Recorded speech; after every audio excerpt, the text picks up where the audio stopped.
What was my backup to medicine? Well, when I went to college, I double majored in chemistry and biology. Excuse me. I double majored in chemistry and biology, and I started working in the pharmaceutical industry. I held a position with Sheldon Plow where I was an analytical scientist. We were working on formulation of beclomethasone, which is an inhaled steroid. We were testing them at their production facility in New Jersey. And then I worked for Pfizer for 1 year. This is their research and development facility in Croton, Connecticut.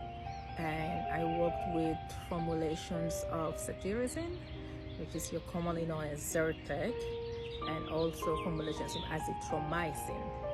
So those drugs were already on the market, but we were testing other different formulations, for example, a different strength, or in the case of azithromycin, we'll be testing the powder form.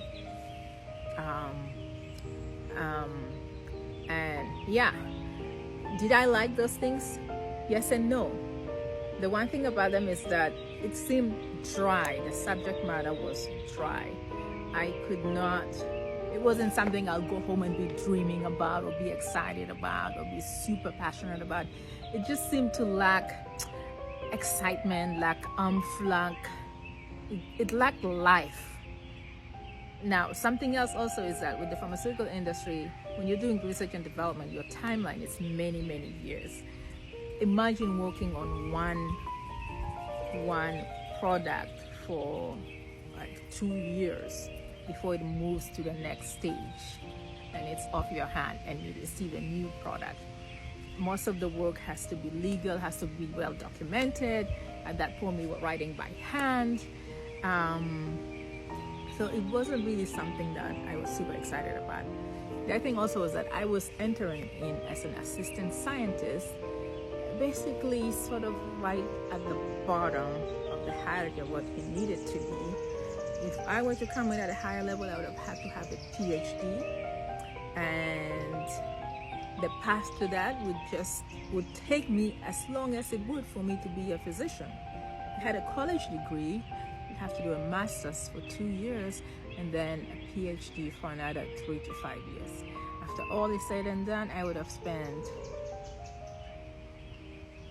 about 8 years post-college, which is about how long I needed to spend to become a physician post-college. After getting a PhD, you're not done. You still have to do a postdoc research, and you have to do a lot of research, get funding, before you are in a position to be a head of a division in Pfizer.